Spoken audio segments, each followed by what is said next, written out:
Ângela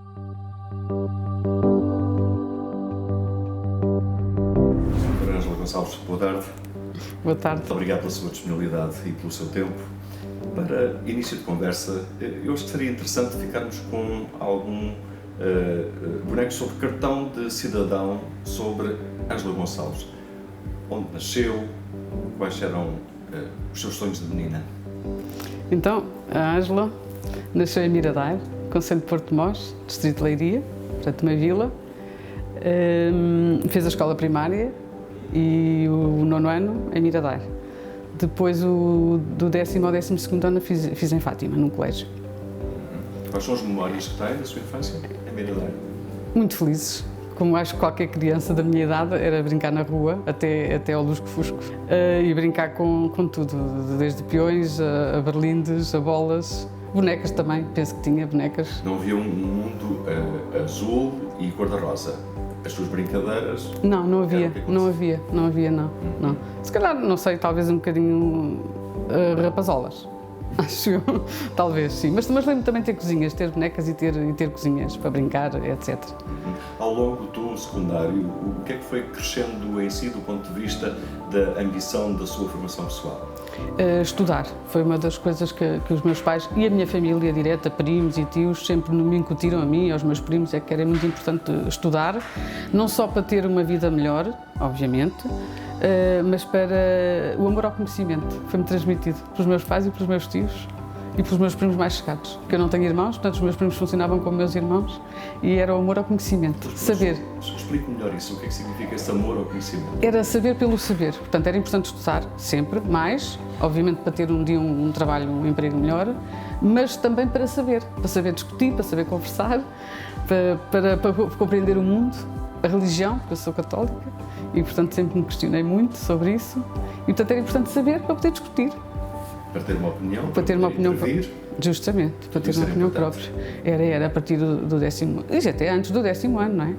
Mas foi sempre muito patente em mim que era importante estudar. Quando começou a aproximar-se do 12º ano, como é que começou a perspectivar o seu futuro do ponto de vista de opções ao nível do ensino superior? Portanto, eu tinha mais jeito para as letras.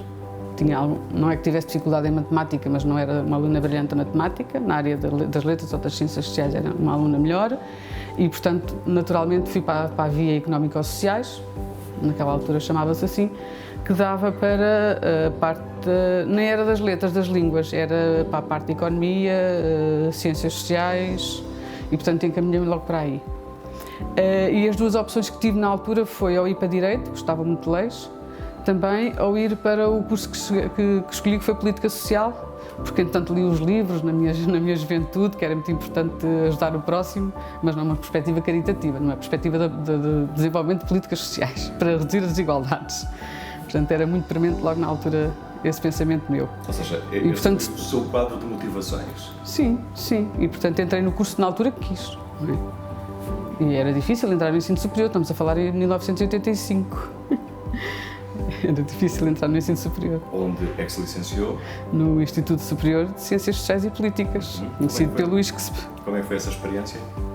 Foi dura no início, porque foi a transição de uma menina que vinha de Miradair, / Fátima, que foi onde tirei o 10º, 11º e 12º, para Lisboa. Um bocadinho assustada com tudo, porque eu em Lisboa, nós da província vinhamos a Lisboa ao médico. Não é que são 150 km, mas, portanto, vinhamos a Lisboa ao médico ou tratar de algum papel que fosse importante. E, portanto, lembro-me que foi uma transição, não foi fácil. Como é que foi essa descoberta da cidade grande? Olha, posso lhe dizer que a primeira noite não dormi nada, porque dormi em casa de uma prima minha e toda a noite ouvi os autocarros. Portanto, os autocarros, era uma coisa que a Miradair não tínhamos autocarros. Quer dizer, havia um autocarro da carreira que passava a determinadas horas, não havia os autocarros da Carris. E eu nessa noite, lembro, ainda hoje tenho presente o barulho de fundo dos autocarros a passar. Impressionante.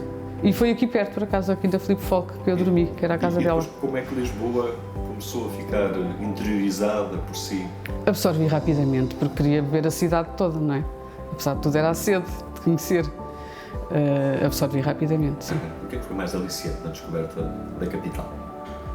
Talvez a oferta cultural, gostávamos muito, porque eu era uma menina que lia os livros da Gulbenkian. Não sei se lembram da biblioteca itinerante da Gulbenkian e que passava a me ir a dar às quintas-feiras de 15 em 15 dias e eu era uma cliente. Portanto, ou seja, não havia bibliotecas também, já procurava muita oferta cultural. Na altura até de bibliotecas, nós gostávamos muito de frequentar bibliotecas e livrarias, hoje em dia esse costume está um bocadinho em desuso. Portanto, isso foi um dos fatores que me aproximou em Lisboa. Acho que corri bastantes bibliotecas, livrarias e passava horas nas livrarias. Ainda hoje os livros têm um papel importante na sua vida? Sim, de todo. Tem. Sou uma consumidora, uma leitora compulsiva. Quais são habitualmente as suas escolhas? Literatura, romance, qual o género em que se posiciona? Romance. E houve uma altura da minha vida em que lia tudo o que era romances de mulheres. Tanto que a minha biblioteca lá em casa está separada por escrita de homens e escrita de mulheres. Para eu identificar um livro, tenho esse critério. E depois, dentro do grande grupo, escrita de homens ou escrita de mulheres, depois tenho a ordem alfabética, etc. E acha que existe um posicionamento na literatura entre uma escrita masculina ou uma escrita feminina? Agora, não, neste momento já não, acho que não. Acho que já não noto tanta diferença. Mas na altura eu gostava de toda a escrita de mulheres. Tudo o que aparecia de... na altura estou a falar nos anos 90, não é? Muitas mulheres a escrever e, portanto, eu lia tudo o que era escrita de mulheres. Após a licenciatura, ingressa no Instituto Politécnico de Setúbal como técnica superior dos serviços de ação social. Foi a sua estreia do ponto de vista profissional. Como foi esse momento?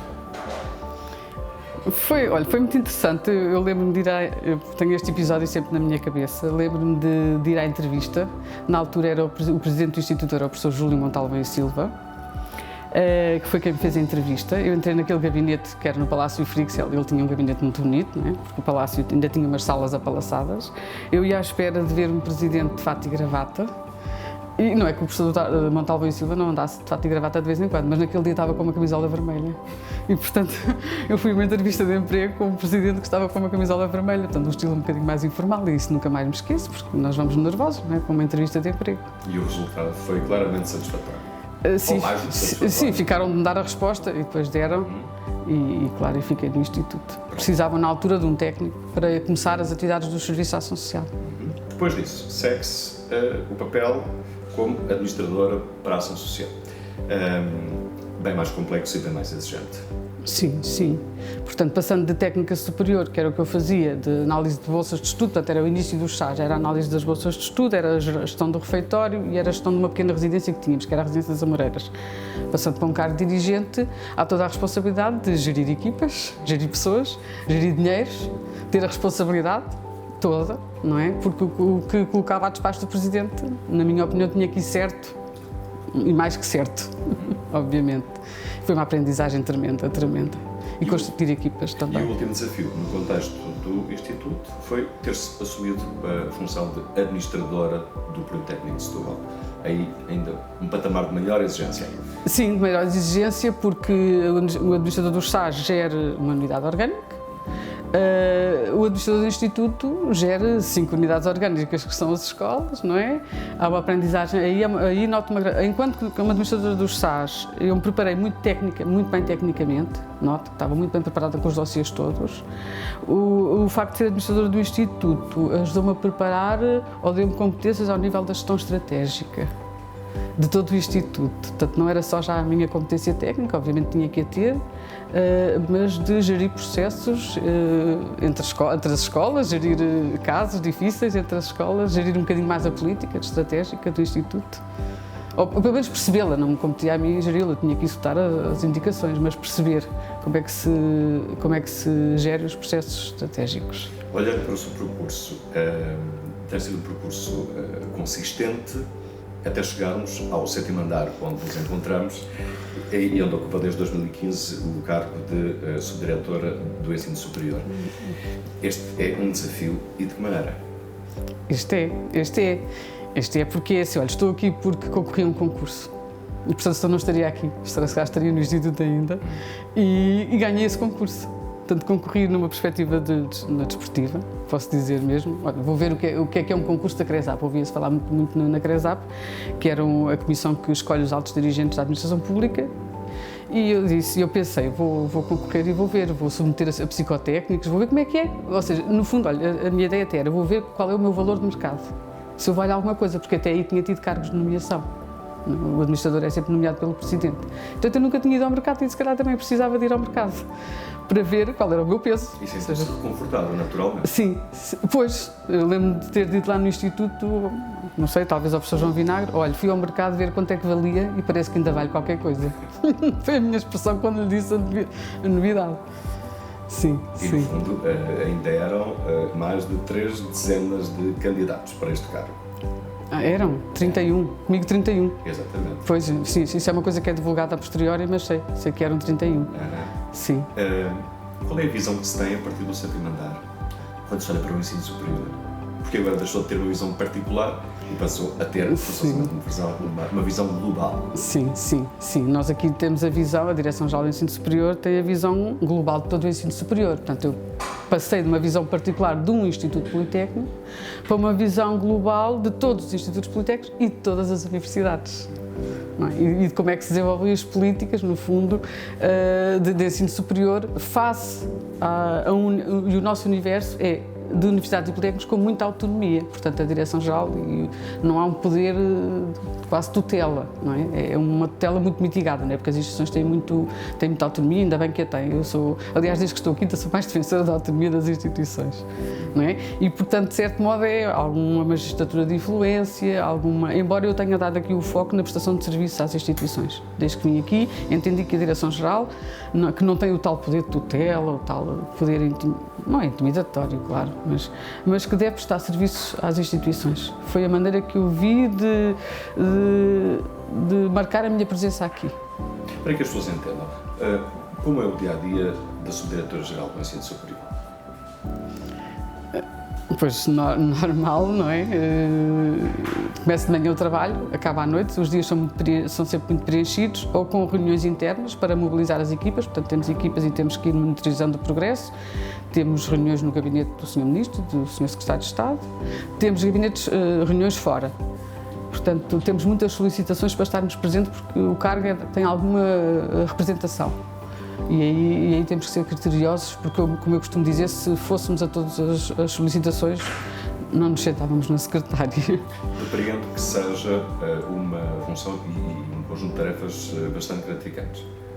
Sim, olha, mas são todas, portanto, ou seja, eu só entendo os cargos dirigentes, como administradora, como subdiretora-geral, como uma missão. É a única maneira de se conseguir levar o barco, de se conseguir andar com alegria, trabalhar com alegria. É isso, consegue imprimir esse entusiasmo? Tem que ser a única maneira, porque as situações são duras, não é? Há problemas difíceis de resolver e, portanto, é uma missão. E sempre temporária, tenho isso muito bem na minha cabeça. Aliás, a primeira vez que eu fui nomeada administradora da Ação Social, o meu pai disse-me, olha filha, quem entra também sai. E eu nunca mais me esqueci disto. Ou seja, tem essa percepção de que tudo é transitório? Tudo. Os cargos dirigentes, sim, até por definição e por lei, não é?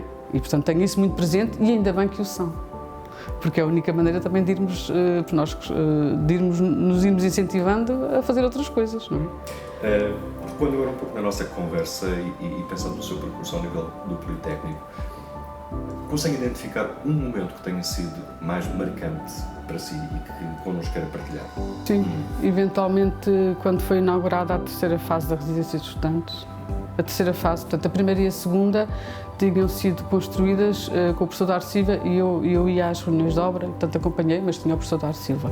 A terceira fase praticamente fui eu toda, não é? E, portanto, foi um desafio muito grande, porque eu era uma mulher, uma rapariga, aliás, que ia às reuniões de obra. As reuniões de obra são sempre ambientes mais masculinos e mais difíceis. Eu não era engenheira e para não perder fundos comunitários, portanto, nós tínhamos fundos comunitários e tínhamos que construir a terceira fase, não perdíamos fundos comunitários. E eu entendia que o Instituto precisava, de facto, de mais camas. O projeto era para as 300 camas e, portanto, havia 100 por fazer. E, portanto, aí eu dei tudo de mim. E, portanto, quando ela foi inaugurada, eu sentia que é um filho meu, a terceira fase da residência, porque foi bastante sozinha. Era justamente isso que eu lhe ia perguntar, olhando para trás, como é que vê essa obra realizada? Olha, vejo em duas vertentes. Na vertente física, portanto, porque passei pelo Instituto numa fase de construir instalações, acompanhei também, não diretamente, mas acompanhei o nascimento da Escola Superior de Ciências Empresariais, a construção da ESE, portanto, em termos de instalações, de facto, físicas, acompanhei o crescimento do Instituto. Acompanhar a residência de estudante é que foi mesmo diretamente. Olha, acho que formei equipas. Aliás, considero ainda hoje que a missão mais nobre de um dirigente é formar equipas. Qual é a minha maior satisfação? É que deixei o Instituto e o Instituto, na parte que eu tutelava, está a funcionar.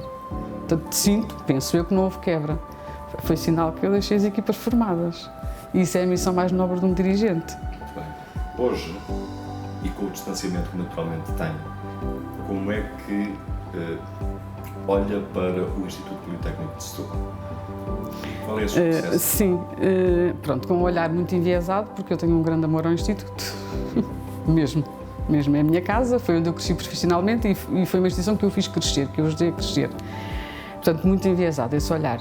De qualquer modo, e porque amo tanto o Instituto, eu penso que o Instituto ainda deve fazer tem um caminho a percorrer em algumas áreas, nomeadamente na área da investigação. Pronto. Porque agora tenho meio de comparabilidade e comparo com outras instituições. E, portanto, julgo que é esse o caminho que o Instituto tem a percorrer. No seio do ensino superior, em termos de família, de casa, para mim é o máximo. Doutora Ângela Gonçalves, muito obrigado pelo seu tempo. Nada era essa. Foi um gosto. Obrigado. Mesmo.